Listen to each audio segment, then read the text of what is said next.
Pessoal, tudo bem? Eu sou a Poliana, mãe do João do Instagram, meu bebê e o autismo, e hoje eu quero falar um pouquinho com você sobre o desenvolvimento da linguagem verbal, ou seja, da fala. Vamos lá? Depois de toda essa parte de como se preparar para falar, para a linguagem verbal, vamos começar a falar um pouquinho sobre fala propriamente dita. Bem, como que a gente pode ajudar os nossos filhos a falar? A gente vai imitar qualquer som que os nossos filhos fizerem, como eu já falei aqui, ensinando para eles as tomadas de turno e que o mundo, a fala é construída no mundo assim. A gente vai também trabalhar com muitas onomatopeias. Nós vamos trazer sons criativos e divertidos para o dia a dia dos nossos filhos. Então, se o seu filho está comendo, você está narrando nham, nham, nham, nham, nham, nham, gostoso, nham. Ou se ele está brincando com o carrinho, bip, bip. Carro, bip, bip. Se ele vai voar com o avião, avião, vrr. A gente vai sempre se preocupar em trazer esses sons divertidos, que chamam a atenção, são associados também a caretas, né, que a gente faz, e que contribuem muito para o processo de fala, de linguagem. A primeira palavra do João com função foi nham, vindo desse, para comer, e ele usa até hoje, às vezes ele fala nhamo, que ele quer alguma coisa de comer. Vindo desse som que a gente produzia com ele, nham, nham, nham. E isso não foi só com o João, acontece com muitas crianças. Então é uma dica que a gente pode trazer para nossa vida no que tange a comunicação. Nham. Nham. Nham. Gostoso.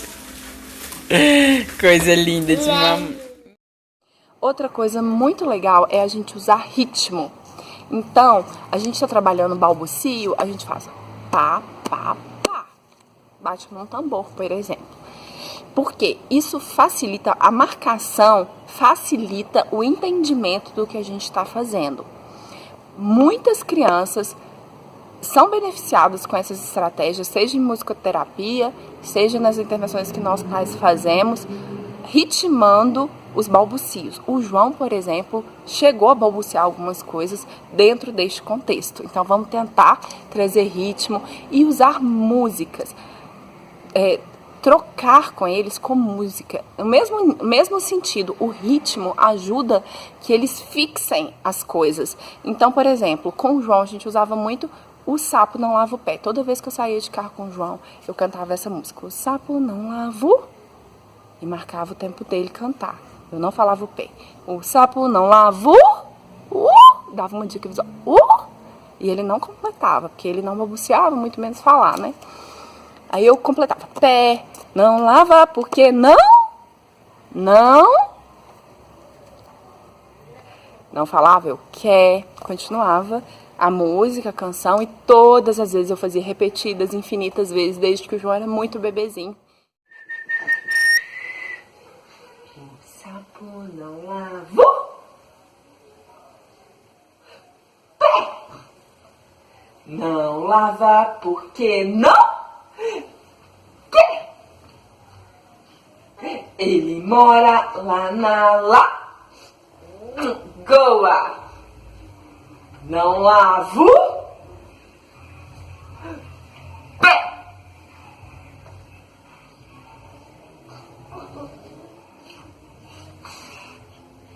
Porque não quer.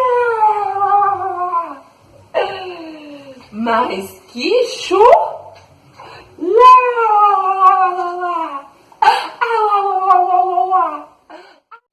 E em algum momento ele entendeu que ele precisava completar. E aí ele falou, o sapo não lava o pé. Vamos cantar de novo, hein? A cobra não tem pé. A cobra não tem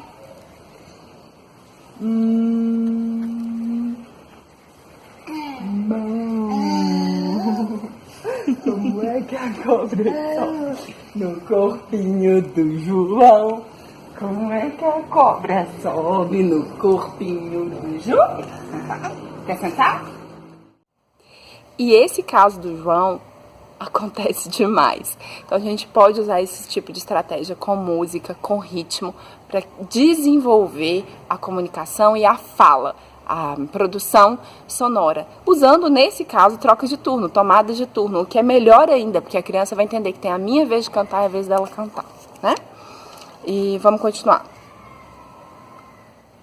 Outra coisa muito legal é a gente associar gestos às palavras.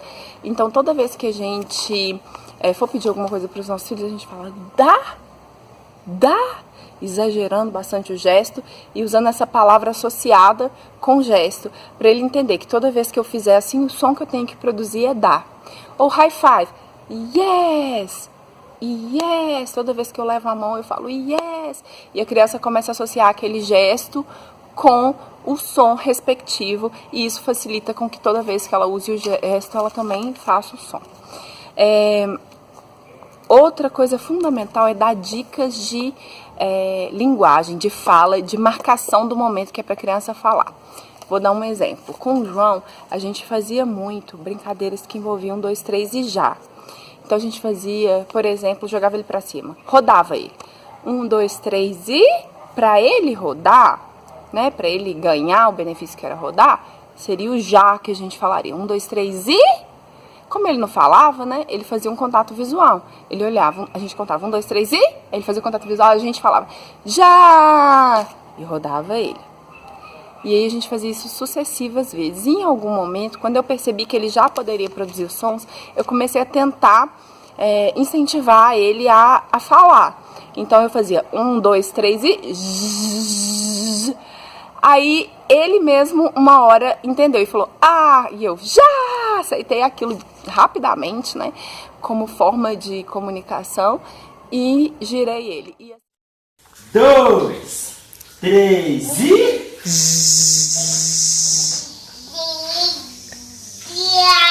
Já!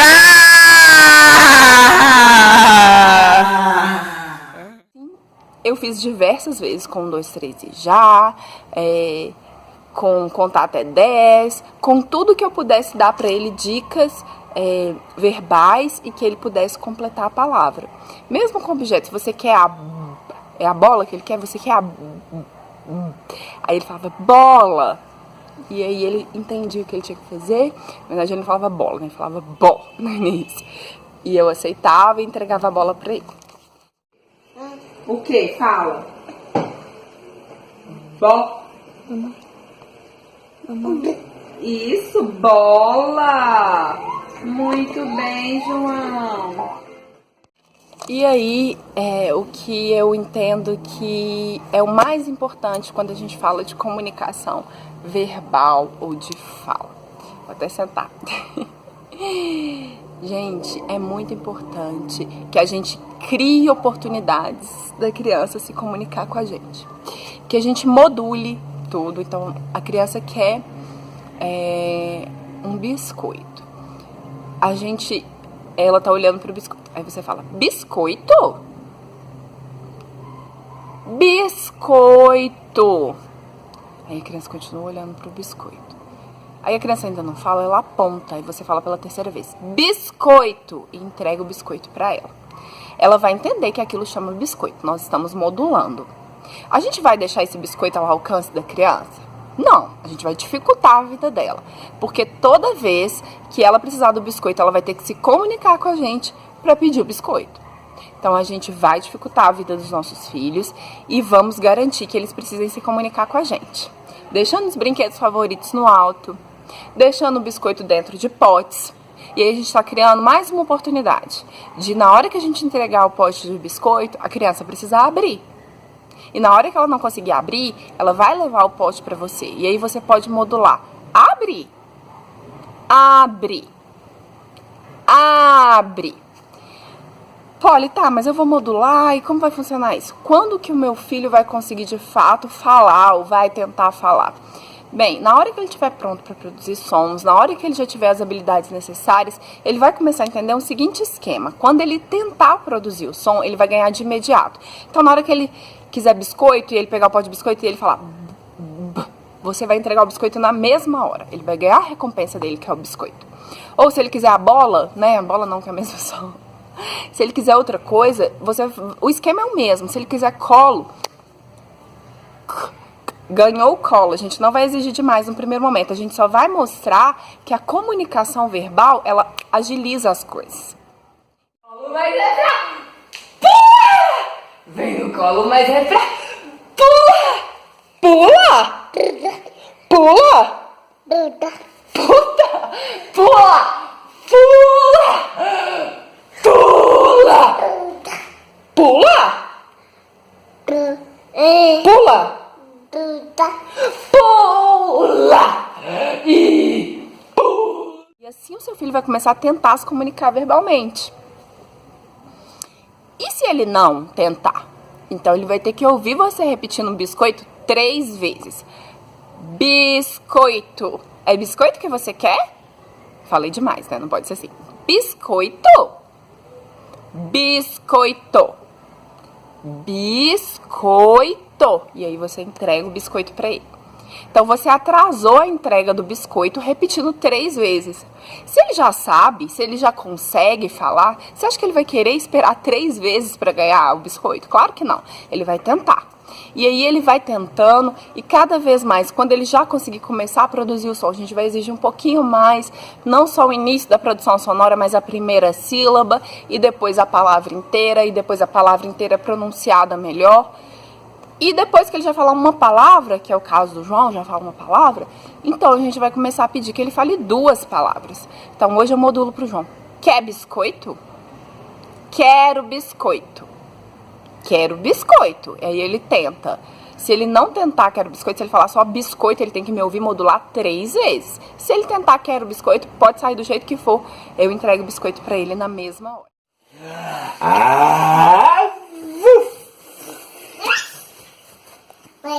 Quero mais? Quero mais. Isso! Vum, baixa o rostinho dele. Vum, vum, vum, vum, vum. Vum.